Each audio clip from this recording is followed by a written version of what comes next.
ఎన్ని చెప్పినా అదే వదిలేసేయండి. కానీ ఇవాళ నేను ఏమని అడుగుతున్నానంటే చంద్రబాబు గారు 2014 నుంచి పనిచేశారు కదా, ఆయన పరిపాలన బాగాలేదని చెప్పనని పవన్ కళ్యాణ్ గారు చెప్పారు కదా. ఇప్పుడు ఈ 4 సంవత్సరాల్లో చంద్రబాబు గారు ఏం బాగు చేశాడని చెప్పనని ఇప్పుడు ఆయనతో కలుస్తున్నాడు. అదే పవన్ కళ్యాణ్ గారిని తిట్టకుండా కాదండి, డైవర్ట్ అవట్లా. ఇప్పుడు మీరు అన్నదానికి నేను చెప్తున్నా ఎందుకు కలుస్తున్నారని. ఇంకొకటి చెప్తున్నాను సార్, వాళ్ళని కలవమనండి, ఇబ్బంది లేదు. కానీ మరి ఈ వారాంత పరుకులు అయినటువంటి వాళ్ళందరూ కూడా ఏమని రాయాలి? వాళ్ళ ముగ్గురు కలవాలి, 2014 రిపీట్ అవుతుంది అని చెప్పని ఆయన రాస్తున్నాడా? మనం గురికిన వారాంత పలుకులు ఆయన మనం తీసేయకూడదు. ఎందుకంటే చంద్రబాబు గారికి ఇందాక మీరు చెప్పినట్టు మన భువనేశ్వరం గారి కంటే కూడా నిజంగా చంద్రబాబు గారికే ఎక్కువ చెప్పుకుంటాడో ఆయన చెప్పుకుంటాడో మనకు తెలియదు. అట్లాంటి ఆయన ఇవాళ బీజేపీ తోటి పెట్టుకోవద్దు, బీజేపీ మీద విపరీతమైనటువంటి ఎగనెస్ట్ ఉంది, అదంతా కూడా మీ మీద పడుతుంది అని చెప్తున్నాడు అని చెప్పంటే మరి ఒక రకంగా ఆయన చెప్తున్నాడు కదా, ముగ్గురు కలవద్దు అని ఆయన చెప్తున్నాడుగా. నెంబర్ 1. నెంబర్ 2, పవన్ కళ్యాణ్ గారి విషయంలో ఆయనే రాశాడు, మీకు గుర్తుందా? 1000 కోట్లకి కేసీఆర్ గారితో ఎలియన్స్ అయిపోయింది, 1000 కోట్లతోటి, మీకు గుర్తుందా లేదా సాయి గారు అని చెప్పారని ఆ రోజు బీఆర్ఎస్కి వెళ్తాడు అని చెప్పని ఆయనే కదా రాసింది సార్, మేమేమనలేదు కదా సార్.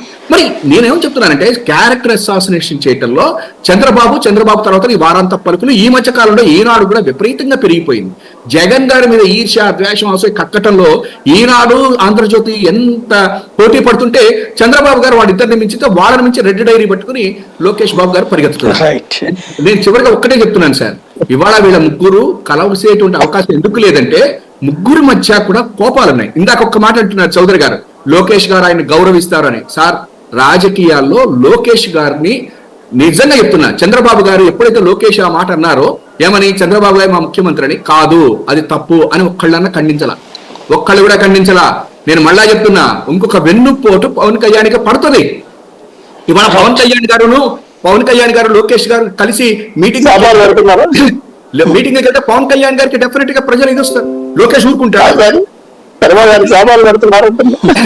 నాకేం లేదు సార్, శాపాలు ఏమీ లేవు సార్, శాపాలు తాపాలు అన్ని అయిపోయినాయి, శాపాలు అన్ని అయిపోయినాయి సార్.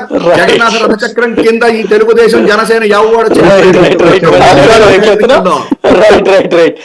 రఘునాథ్ బాబు గారు, ఇక్కడ భారతీయ జనతా పార్టీ దృష్టిలో సంఖ్య పెంచుకోవడం అంటే, ఒకటి మొన్న 400 సీట్లు